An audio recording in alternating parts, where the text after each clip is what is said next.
Well, end of day 4 here in Paris, and once again I'm joined by two-time Olympian and world champion James Magnussen, the enemy of all things vegans. You should be Mr. Slaughter Goats. No, I never said that. I thought it, but I didn't say it. Oh, Don't boy. include me. Now, Maggie, this Olympics in the pool's been billed as the Aussies versus the Yanks.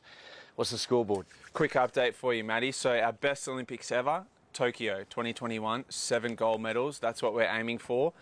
We're day 4 and we're 4 gold medals deep. So we're on track to make it our most successful Olympics ever. More importantly, the Seppos, the Americans, 2 gold medals. Oh, no. So we have a gap. And as importantly in some of these races tonight, like we were watching, not only is Australia winning races, but America are losing events that they would have been banking on for gold medals. So this rivalry is at fever pitch at the midway point of this swimming meet. Now, Maggie, I've sat with you and watched you see Aussies win gold medals. I've never seen you as excited as Kaylee McEwen. Yeah. Firstly, before we talk about her and the family, tell me about the swim. So the swim itself, Kaylee was going up against the current world record holder, Regan Smith, who broke that world record only 6 weeks ago. So there was no bigger task for Kaylee McEwen than gold in this individual 100 backstroke. This was going to be her toughest race. She was behind with 15 metres to go, and as Kaylee does, she dug deep, she fights. She's like a dog with a bone in that 100 backstroke. She overcame both the Americans, who took silver and bronze. Gold for Australia again. Now she becomes the 3rd woman to win the same event at back-to-back Olympics after Dawn and Day 1 Ariane. Wow. Okay, tell me about the family. Tell me about the story. So the first time I met Kaylee, she was at the pool supporting her big sister Taylor, who swam in my era. She was just this little kid with the big Coke bottle glasses, very unassuming. No one knew what was to become of Kaylee McEwen. Tragically, her father passed away in 2020, just before the Tokyo Olympics, so he never got to see his daughter win Olympic gold. She's been from very humble beginnings. As you can see, she's a great looking girl. She could be anything she wants to after swimming, but she's so humble. She's a knockabout. She's ochre. Remember, she did the F yeah after the gold medal in Tokyo. That's right. And she's just the darling of Australian swimming right now. Yeah, knockabout. I like that. Yeah. That's very Australian. Now, some of the other ones, like the Australian, the 100-metre freestyle semi, Kyle Chalmers. What are your thoughts there, Maggie? This was a bit of a roller coaster day for the 100 freestyle boys. So Kyle Chalmers goes in 2nd to the final tomorrow night, which is exactly where he wants to be. In Tokyo, he made the slip up of going too easy in the semi-final, ended up in an outside lane, and then couldn't see Caleb Dressel in that final, which eventually cost him the gold medal. He couldn't see him on the 2nd lap. He did everything he could from the outside lane, but just got touched out. Tomorrow night, he's going to be in the thick of it, surrounded by 19-year-olds Pan from China, who he had a hell of a day. Nearly missed the semi-final, ended up in lane 8, then drops the hammer tonight and ends up in lane 4 tomorrow night. And young 19-year-old Popovici, he won gold in the 200 freestyle. So Kyle will be bookended by Romania and China. Now, Maggie, I'll ask you this, right? If you were in an outside lane, would that play with your mind? Would it really worry you? It does a little bit, Matty. So we had a thing called Lucky Lane 6 for Australian swimmers, where we've won multiple gold throughout history in Lane 6. And I stuffed up my semi-final in Barcelona at 2013 World Championships. Yeah. And I go, I wanted to be in Lane 4 and I ended up in Lane 6. And the head coach sat me down and said, listen to this history of Lucky Lane 6. And he went through all the swimmers in history. Lo and behold, final comes, Lane 6, I win the gold, win the world title, and the tradition continues. Wow. You actually, we had a yarn the other night and you were talking about like strange things with the pool. You said once at a meet there was like the filter system. Yeah. Tell us that story. So basically what happens, as you know, they have filtration systems in the pools to take out all the dirty bacteria and stuff in the water. This filtration system was causing like a big whirlpool effect from lane 1 to lane 8. So people in one lane on the way up were going faster, and people in the other lane on the way back were going faster. Good. It was seriously bizarre. A lot of complaints about this pool, and I must say most of those complaints are being aimed from our friends in America.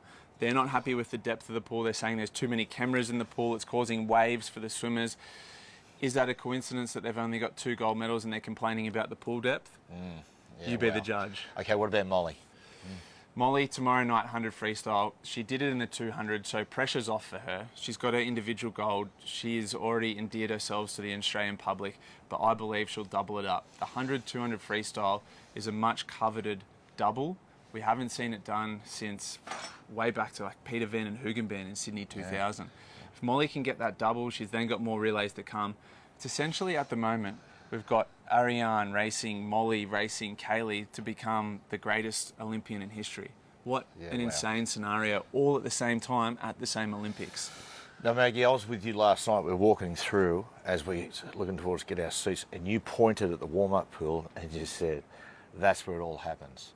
Like, you know, paint the scene to tomorrow night. All right, so you've got the warm-up pool, and all around the warm-up pool, you've got all the team and staff for all the different swimmers. So you've got physios, masseuses, doctors, coaches, scientists, all that stuff. So it's a hive of activity. But right before the 100 freestyle starts, it empties, and they all go up to the stands to find a seat because none of them want to miss that 100 freestyle. So that warm-up pool is left to 8 swimmers and 8 coaches, 1 swimmer per lane. And that's your 8 finalists for the 100 freestyle. No one talks to each other. No one looks at each other.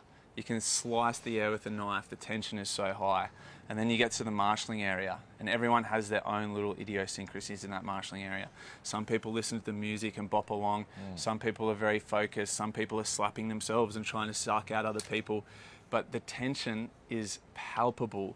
And as they build up the crowd before that 100 freestyle, that marshalling area starts shaking and rattling as you hear the stamping of feet and the beat of the music. And you know this is about to be the biggest race of my life. What did you do? You did it all. I didn't have music because I thought I'm going to be up enough that I'm just trying to stay calm and breathe through it. And it really is this moment, you have this realization, and when you hear the roar of the crowd and you feel that tension, you start to understand the magnitude of what's about to happen. You start to think about those 20 million Australians watching you back home. You start to think about the fact that it could be another 4 years before I get a shot at this again. And that's what makes an Olympics so different to any other event. Something else I observed last night, Maggie. Talk me through this. So you've got 50 of the greatest swimmers in the world, right, in the building, in the pool or in the building.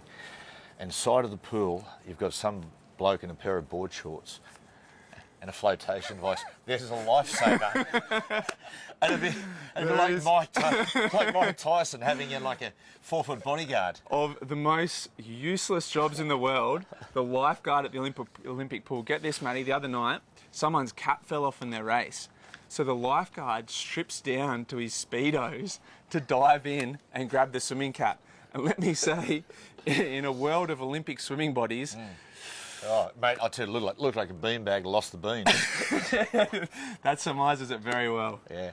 Now we're going to bring in News Corp journo, one of the best, Will Swanton. Willie boy. Welcome, Will. How are you, mate? Hi, mate. You going good? Well, the lifeguard from the swimming was needed at the surfing the other day because Jack Robinson, like one of my heroes of these games, nearly drowned at Chopu, the most dangerous surf break you've ever seen, and that was full on. But anyway, so that guy who was looking after the pool with not much to do was needed at Chopu. Well, what about that, Will? So the surfing's in Tahiti, Chaupu. To let people know, Chaupu roughly in English means pile of skulls. Yep. Right. Yep. It's probably the most notorious break in the world. Yep. Plenty. It's claimed lives.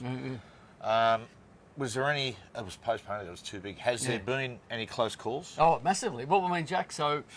I'm not sure how the draw worked out, but it ended up with Jack Robinson, who's one of the best big wave surfers in the world, and the world number 3 or 4 at the moment, went up against John Florence from Hawaii, one of the other best big wave surfers in the world, who's top 5 in the world at the moment, and they ended up against each other in round 3. And mate, like I swear, it is the most terrifying surfing joint you've ever seen. And you've surfed at Ladies at Merriweather. I know that. Yeah, look. Hey, Will, what about this? You know how dangerous surfing can get. Oh, yeah, But this place is... Anyway, Jack got held under for 2 waves. And a 2-wave hold down is like, that is, no joke kind of thing. And how it generates the power. I was talking to Bo Emmett today, a mate of mine, former pro surfer. I said, why is it so natural? Why is it so powerful? He said, well, Matty, it travels across thousands of kilometres in the Pacific Ocean. and then suddenly it just hits the shallow reef. Yep. And Yeah. if, righto, where this one, Will, I'm going to give you a scenario. 2 blokes paddle out for a heat. One's 10 out of 10 brilliant, Yep. one's 10 out of 10 brave. Yep. Who you backing? Mate, it was that close, right? But then Jack and John both got held under by this monster set that came through. And what happens at Chope is you get kind of washed down into the deep channel next to it. And so you're breathless and you've got no... But they both kind of came up at the same time. And it was one of the best moments of the Olympics, maybe a bit lost because it's offshore kind of thing. But Jack stared at John, and then they did this paddle battle to get back out, to get priority for the next wave. And that's what won Jack the heat. So in that moment of when they're both exhausted, they both had more or less a near, a close shave, but there was some enough grit in Jack that he just gave, and they were literally this close to each other, glared at him, and then took off and won the heat. So after he had that scare, can he still come back and win a gold medal? Is he able to shake that 100%. off and get his head back in the game? 100%. Well, it's a funny. Also, the way the draw is stacked up now is that Jack and Ethan Ewing, the other Australian, are both through the quarterfinals. So they surf against each other, which is a bit of a bummer because someone's going to get knocked out and they could both win gold. Yeah. Also great. Obviously, someone's going to get through the semis. But I mean, Jack grew up Margaret River, one of the other great big wave spots of the world.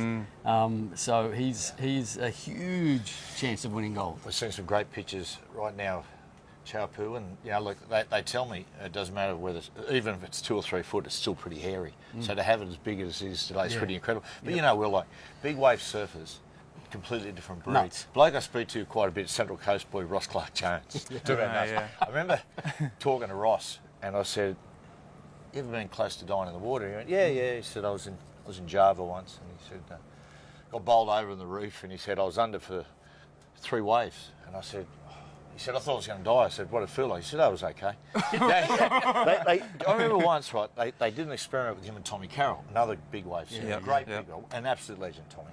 And they said that they took him to the very top of a diving board, where they're 30, 40, 50 metres up, and they put a heart rate monitor on him. And they put Tommy up first. Now, Tommy walks to the front of the diving board, and his heart rate's about 110 beats, and he just closes his eyes and he just focuses, heart rate goes down, and he jumps in. Ross's heart rate's at 55 beats, he just goes and he just jumps straight in anyway. Just totally fearless. It's completely fearless. Well, it's an amazing, surfing there, it feels like you're kind of surfing off a waterfall, if you know what I mean. Like, it's such a steep drop, and it's a bit of a mutant wave in that, it almost goes backwards, and the shape isn't right, but it's all courage there, and Jack's got it. Hey, Will, good on you, brother. Thanks, mate. Mate, you're a good man. Thanks, mate. Oh, thanks. I really, mate, I was with Will. We were on the train all the way to Marseille, and we just... You never stopped talking about the '97 grand final. I never stopped talking about myself. It's my favourite subject. And one of the great photos today, we're talking about Chaupu, look at that, Gabriel Medina, one of the history's greatest surfers. That's a great photo, Maggie. Ripper. What's the award you get for the photo of the year? That's got to be short price favourite. Mate, you entered that one year, didn't you? Yeah, took it of myself, a selfie. Now, just letting people know, you hear a little bit of noise above us. Got helicopters just cruising around. They've come to pick Maggie up and take him to his ivory tower. But joining us, we've got Brent Reid, News Corp journo. Reid, mate, how you doing, boys? brother? I'm good. I had a good day. Did you have a good day? Was it a good day? pretty heartbreaking day, anyway. Well, you've been covering off the sevens, the men's sevens, the women's today. Reedy, unbelievable. Firstly, we'll just say we missed out completely. We got beat by the US in the gold medal game. I cannot believe we lost that game against Canada. We're leading 12-0, 5 seconds before half-time. Looked like we were going to win by 30. Yeah. It did, Matty. They were in total control of that game, weren't they? Then Canada got a penalty right in the stroke of half-time, took a quick tap, and everyone just went to sleep. Everyone stopped, and the Canadian girl just shot downfield and scored a try, and it completely changed the game. It was and the second half was basically gone. Australia didn't turn up again, so it was disastrous, really. And there was nothing wrong with the tactics. The tactics were very good. I was watching the way they were playing. It was perfect. There was like long pass, stretch to the defence, tight little inside ball, short pass. They were playing terrific. The loss was born totally out of complacency. Lost momentum, couldn't get it back. Yeah, and they played so well the first 2 days of that tournament, Matty. That was the thing. And they came here expecting to win a gold medal. That's what they came for.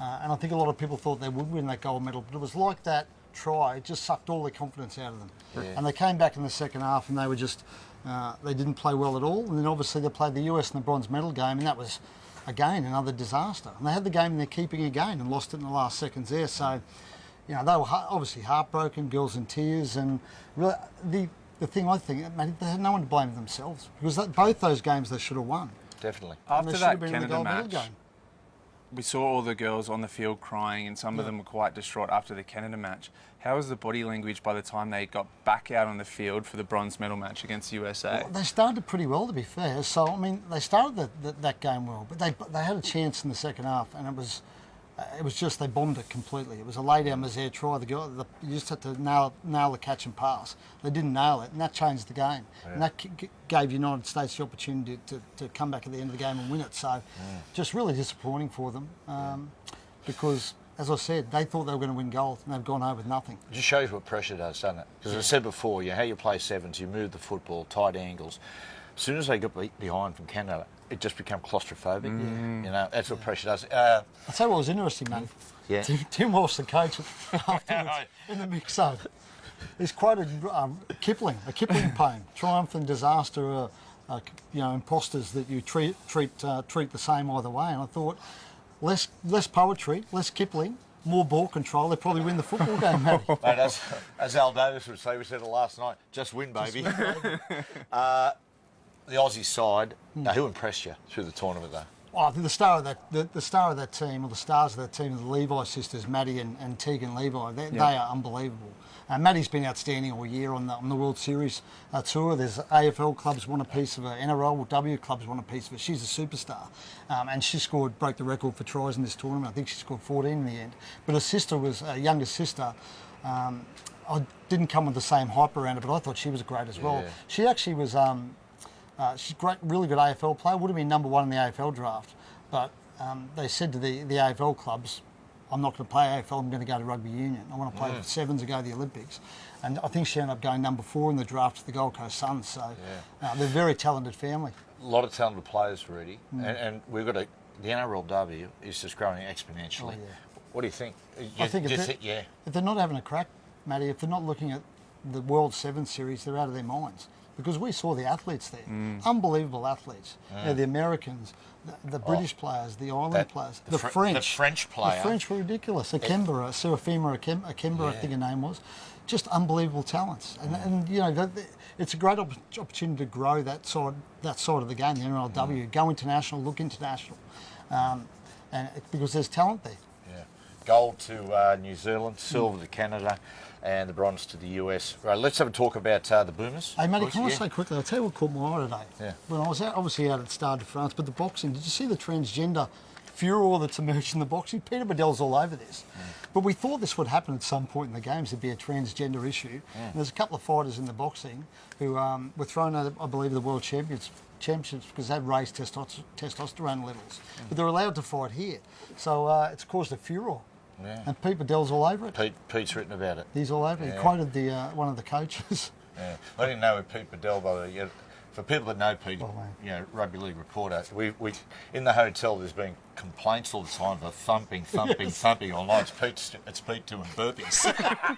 It's a true story. Yeah, I know. I had accusations levelled at me. In the morning. It's ridiculous. He's built like he had a pump water. So now today the Boomers they played a really strong Canadian team full of superstars. They lost 93-83. We're going to talk about Josh Giddey in a second, mate. The Boomers were outstanding in the first half, particularly the first quarter. Very, very strong. Giddey outstanding. Third quarter, they put the clamps on Giddey and made it really tough. We subsided from then. A lot of good there. A lot of good signs there. What happens from there? We're still in a very good position to progress. We play Greece next. Greece were beaten by Spain, who we beat. Now they got Giannis in the side, but we're expected to win.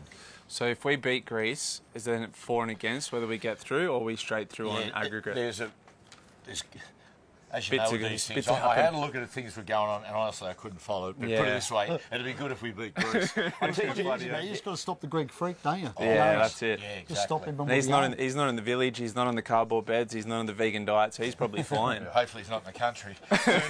Josh Giddey had 19.7 rebounds, 6 assists. I tell you what a big move. He's off to the Chicago Bulls. Huge. That's a superstar move, isn't it? Yeah. What does that do for NBA in Australia, for merch sales, for TV viewing, for the whole game? Oh, huge. I mean, look at when Longley went to the Chicago Bulls. And the Bulls, the Bulls have had us a million years, but it's the Chicago Bulls. I know. I'll tell you one thing about Giddey, right? Watching Giddey. Giddey has unbelievable unconscious skill.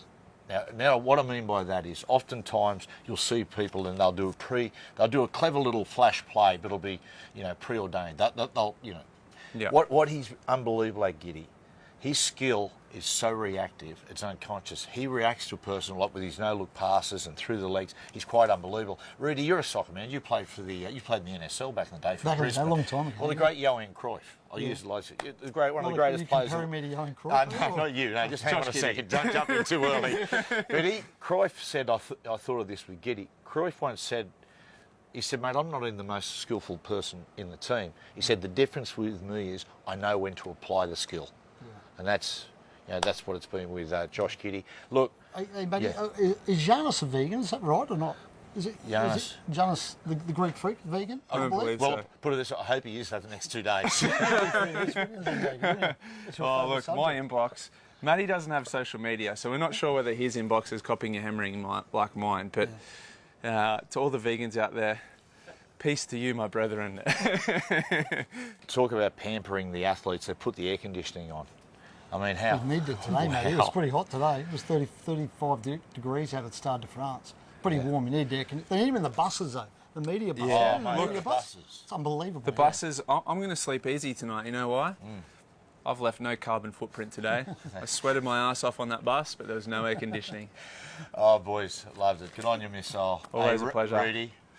Mate, so I took it to say, some of your stories last night, me and Missile have been talking them all day. Come on, share the ones. No. Maybe tomorrow night. My wife might tune in, mate. Yeah.